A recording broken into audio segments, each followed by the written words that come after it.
Olá, quarto ano, tudo bem com vocês? Espero que estejam todos bem. Hoje, na nossa aula de português, nós iremos revisar sobre sinais de pontuação.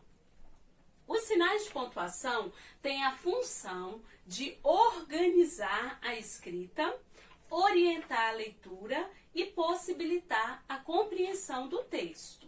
Por isso, é muito importante que saibamos usar esses sinais corretamente. Então, vamos iniciar. Vou começar com o ponto final. É usado quando se termina de escrever uma frase ou um pensamento. Por exemplo, sempre gostei de ler poemas. Observe lá onde está sublinhado o ponto final. Sempre gostei de ler poemas.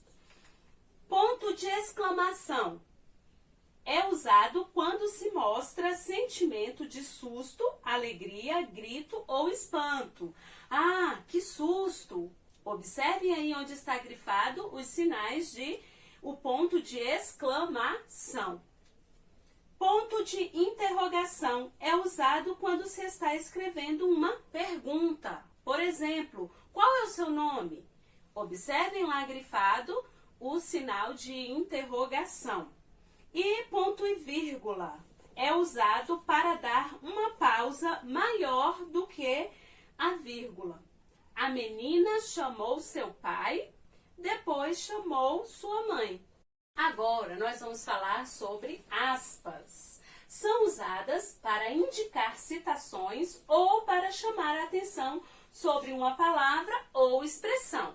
Por exemplo, a cartilha sobre saúde dizia: automedicação jamais. Consulte sempre um veterinário de confiança. Segundo exemplo, por favor, tragam os livros encapados, disse a professora. Observe que aqui o que quer chamar a atenção, por favor, tragam os livros encapados. Por isso ele está entre aspas, tá? E na primeira frase, automedicação, jamais. Consulte sempre um veterinário de confiança. Então, essa frase está entre aspas. Agora, nós vamos falar sobre parênteses. São usados para separar a palavra ou expressões na frase, para chamar a atenção ou dar uma explicação. Eu tenho um peixe, um cachorro, o mais bonito da casa, e uma tartaruga. Observe que aqui, o mais bonito da casa ficou entre parênteses, né? Ela está dando uma explicação para o cachorro, né? Que ela tem um cachorro e que ele é o mais bonito da casa. Vamos para a vírgula. A vírgula ela é usada em datas, por exemplo, Rio de Janeiro, 17 de maio de 2020. Em endereço, por exemplo, Rua das Flores, 109. Em chamamentos, por exemplo, Tereza, me ligue quando puder.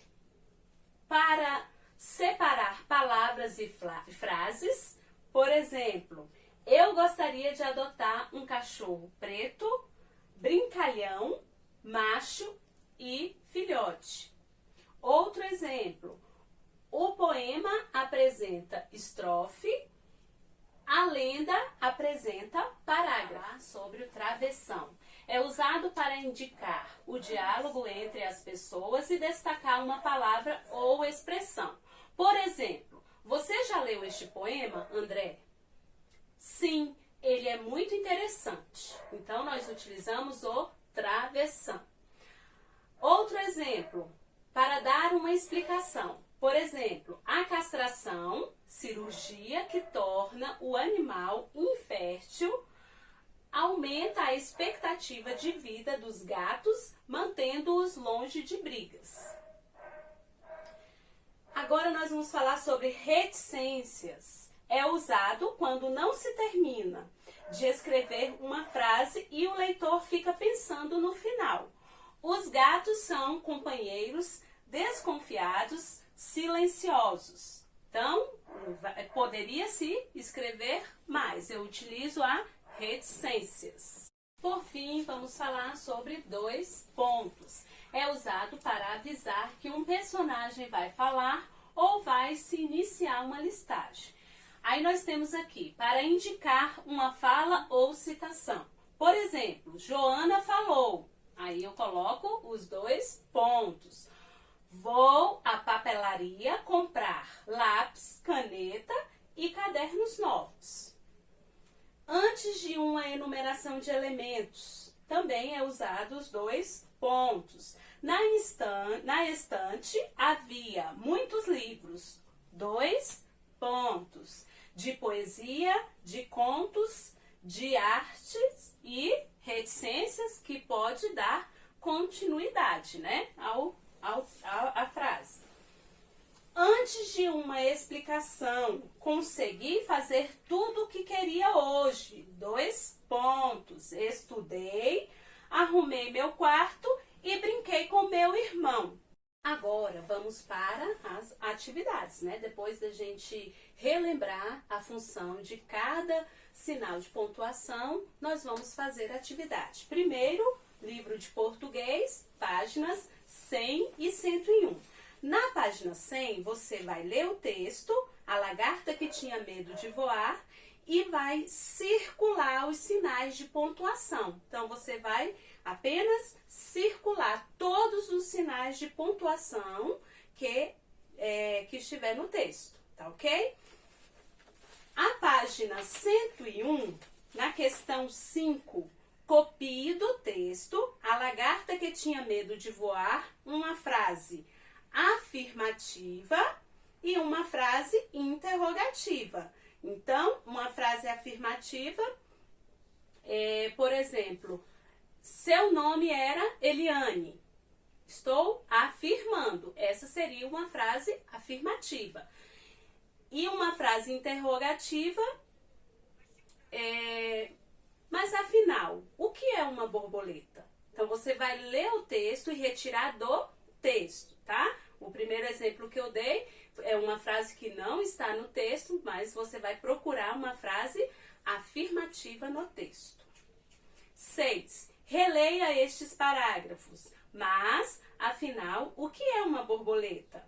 Perguntou para sua amiga mais velha, que se preparava para o sono transformador. Borboleta é o ser mais lindo que eu conheço. Tem em suas asas todas as cores da natureza e voa com a leveza do vento.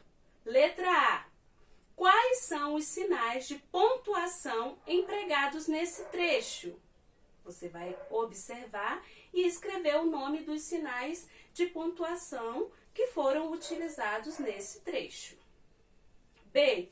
Qual foi o sinal de pontuação empregado para indicar a fala de um personagem? Relembram quando nós vimos na revisão? Qual desses sinais aqui nós utilizamos para indicar a fala de um personagem? C. Reescreva o trecho empregando o sinal de aspas no lugar do travessão. Então, esse mesmo trecho aqui, aonde estiver o travessão, você vai tirar e vai escrever o trecho utilizando as aspas, né? Que é esse sinalzinho aqui, tá bom?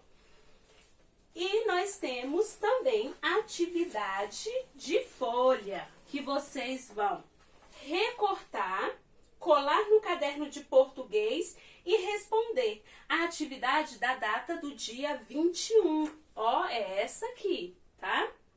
Então, vocês vão pegar essa atividade, recortar, colar no caderno de português e responder. São apenas duas questões. Número 1, pontue as frases abaixo adequadamente, tá? As frases estão sem pontuação. Você vai colocar as pontuações adequadas.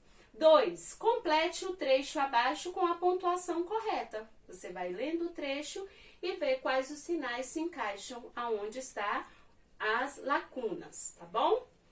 E a última atividade é um desafio, né? Vamos ver quem vai conseguir vencer este desafio, tá? Vocês vão No caderno de português, vocês vão escrever um parágrafo sobre o novo coronavírus, né? Que é esse momento muito difícil que nós estamos vivenciando, o que esse vírus causou no mundo inteiro, né? E aí vocês vão escrever um parágrafo sobre esse tema, utilizando os sinais de pontuação que aprendemos em nossas aulas, né? E em seguida, você vai gravar um vídeo pequenininho, ler o que você escreveu e falar quais foram os sinais de pontuação que você utilizou e por quê. Então, pode me enviar o vídeo no meu privado, tá bom? Para não deixar o grupo muito cheio. Então, pode enviar no meu privado. Vamos lá? Quero ver quem vai cumprir esse desafio, viu? Então, espero que vocês tenham gostado dessa revisão. Até a próxima aula e tchau!